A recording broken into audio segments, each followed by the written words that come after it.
Hello, and welcome to Ask the History Buff, the podcast that informs and educates about Canadian history. Hopefully, you will also be inspired to research some aspect of Canadian history because you heard it on Ask the History Buff. Each week, we will explore the lives of influencers, events which they influence, and the legacy which we as Canadians have inherited because of the influencer or because of the events. I'm Lynette, your curious Canadian history buff. I am not a degreed historian with letters behind my name, but I have researched more of our Canadian history than most people I know. I am always discovering new, interesting information about Canadian history, which excites me. And that's why I call myself the Curious Canadian History Buff. I hope you will be encouraged to Google people's names and events surrounding them like I do. So, just so you can understand their impact on our society. I encourage you to follow rabbit trails whenever you read about past influencers in Canada. And what does that mean for Christian listeners? That means that you are going to be a Berean. You will search out everything that you hear to verify it. Actually, that's called fact checking these days. And if you are just too busy to search, then ask the history buff. Chances are I may have the answers that you are looking for. And if I don't have the answers, then I'll look it up and I'll get back to you. I want to encourage you also to feel free to challenge my information anytime by sending in your questions to info@christianrootscanada.org. You may teach me something new. And don't forget to hit the subscribe button to be informed about when another podcast is here. If you know someone who should hear this podcast, please send this to them. Hit the like and subscribe button also. Next Thursday, October 31st, is Halloween Day. For Christians who do not celebrate Halloween but choose to focus on a day that is just as important to our church history as Reformation Day, this one's for you. Episode 16 is about the Reformation history and our Canadian heritage from John Calvin.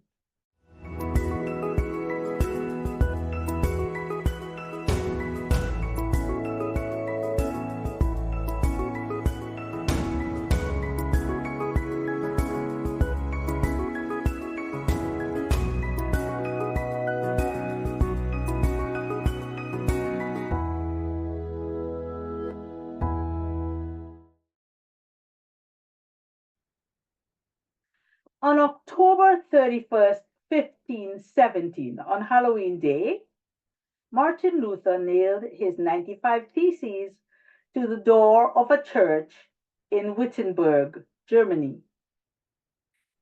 He wanted a debate on indulgences and the excesses and corruption of the Catholic Church. Christians considered that event as the starting point of the Protestant Reformation. In 1521, Pope Leo X, who was Giovanni de' Medici, he excommunicated Luther from the Catholic Church. Luther was not just excommunicated, but an edict called the Edict of Worms branded him an outlaw and a heretic worthy of death without consequences to the assassin. And by the way, do you know why Christians are called Protestants? Well, once upon a time, German states were a part of the Holy Roman Empire ruled by Charles the Ninth. Now, Charles the Ninth was a Spanish. He was from Spain. But locally, various princes governed the German states. The existing rule under the Emperor Charles V was that German princes could choose to enforce the Edict of Worms. In 1529, however, that Spaniard, Charles V, revoked the rule, which generated a protest by some princes who supported Luther. They decided that their allegiance to God was more important than their allegiance to the emperor. Their opponents called them Protestants, and that was supposed to be a derogatory word. Eventually, everyone who believed that the church needed to be reformed both inside and outside of Germany were then referred to as Protestants. But how does that tie in with France and with Canada? To understand that, we have to look at what was happening in France in 1529. Francis had been at war with the Emperor, Spanish, Charles V, in Italy around 1524 when he was captured. Charles V, the Holy Roman Emperor, the Spanish, he imposed what is called a king's ransom on France for Francis's redemption. This included 1 million gold coins, an exchange of his sons' lives. His two sons were 7 and 8 or 7 and 9, exchanging his sons' lives for his freedom. And his sons were held in captivity for 4 years until he raised the money. Plus, the other exchange was that he had to marry Charles's sister, Eleanor. And that was because Claude, Francis I's wife, she had passed away in 1524 while he was away at war. Well, with his sons rotting in a Spanish jail, it took Francis 4 years until 1530 to raise the ransom. The Catholic establishment and nobles in France helped him to raise the funds on the condition that he would persecute the heretics. And the heretics were known as Huguenots.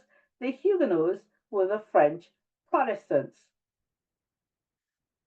Francis I's mother, Louise of Savoy, she acted as regent for Francis in his absence while he was at war. And she believed with the Catholic establishment and the Catholic nobles that Francis's capture in the war was because of his leniency towards heretics. And so Francis I exchanged his freedom for the persecution of Protestants or heretics. His sister, Queen Marguerite of Navarre, protected the persecuted Christians by giving them refuge in her country, south of France, which was called Navarre. Now, Navarre has since been absorbed into France, so it is no longer a separate country. In 1533, John Calvin and Nicholas Cop further ignited the persecution fires in France. Calvin had helped Cope to prepare a speech for what is known today as the commencement session of the Sorbonne. Cope was the new rector of the Sorbonne. The Catholic nobles and establishment did not like being lectured for not adhering to the teachings of the Sermon on the Mount. Paris was in a murderous uproar, causing John Calvin and Nicholas Cop to flee France. Calvin fled to Geneva with the help of Queen Marguerite of Navarre. Yep, you heard right, Francis's sister.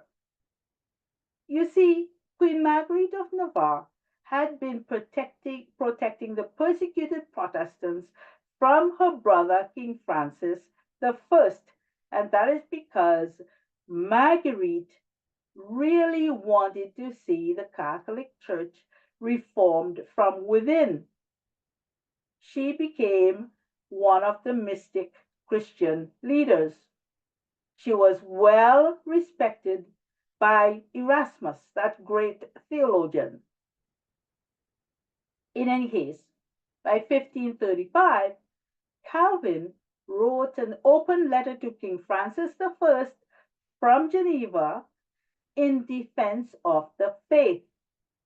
And if you want to hear about that, that is really Apologetics 101. Calvin's Institutes of the Christian Religion resulted from that open letter. Marguerite's daughter, Jeanne d'Albret, continued in her mother's footsteps. She also protected Protestants from the kings of France.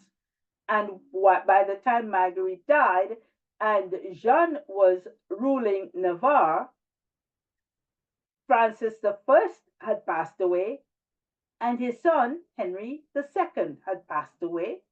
And now his sons were ruling France with their mother, Catherine de' Medici. Remember, you heard that de' Medici word before. Catherine de' Medici was acting as regent for her sons. Christians in Canada can claim John Calvin in their spiritual heritage. The French Wars of Religion erupted when Henry II's sons came to the throne and Jeanne d'Albret refused to practice Catholicism.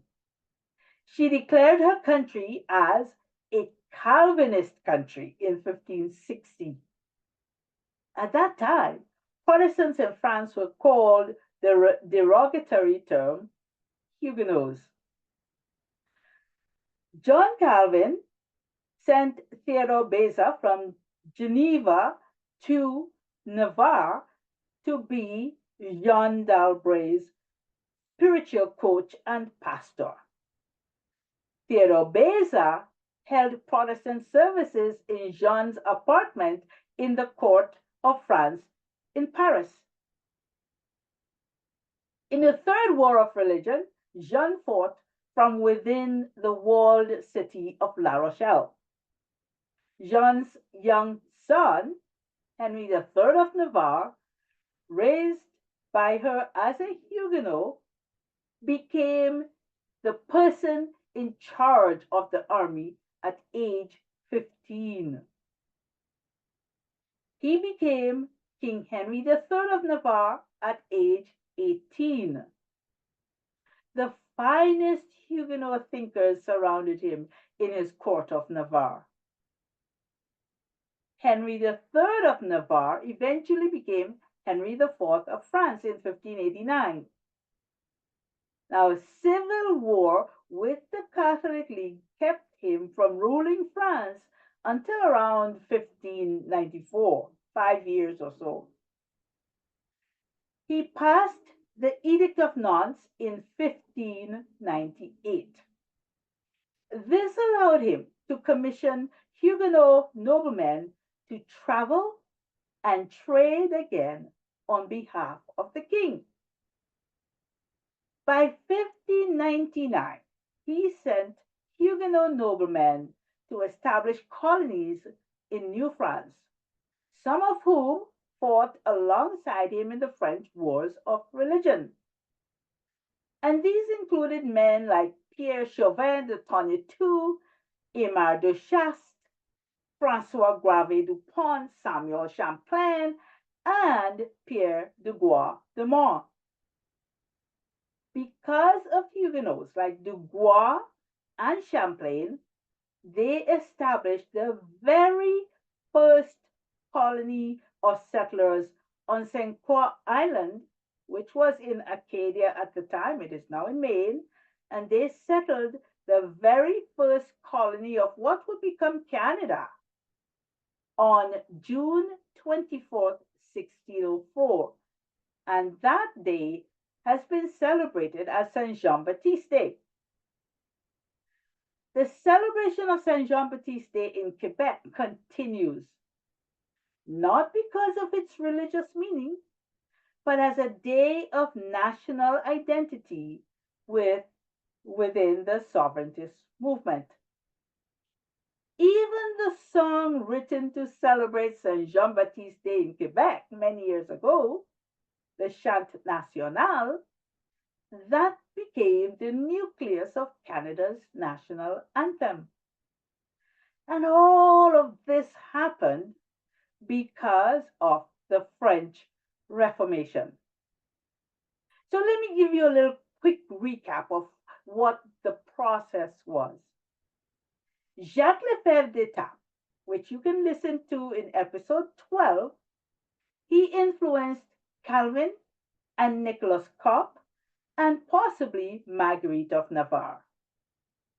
Calvin influenced the Reformed world, while Marguerite influenced Jean d'Albret. Jean d'Albret influenced Henry III of Navarre, who became Henry IV of France. And he directly influenced the settling of Canada in Acadia and New France. The settlers landing on Saint Jean Baptiste Day influenced the sovereigntists, and you can listen to that in episode 4, to claim that day as a francophone holiday and to celebrate it in song. That song became our national anthem, and you can listen to that in episode 2. And all of that happened because of the persecution of the Huguenots in France. Now, isn't it fun to connect the dots of God's providence today, connecting that to the lives of the influencers and the events and the legacies they left to us from the past? Well, I certainly think so.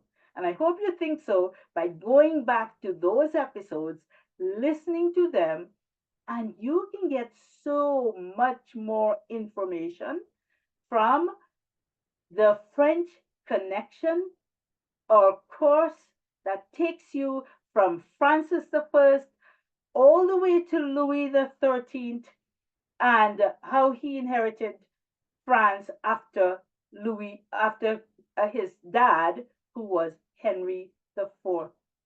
So check out our website, go to the store and check into courses, and you can learn so much more about how God connected Francis I to Canada and how Canada came out of the Reformation.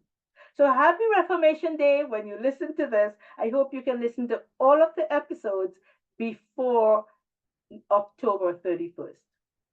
Bye for now, and I will see you in the next episode. And don't forget to check out our website, www.christianrootscanada.org, to get so much more information that we have on our website. See you in the next episode.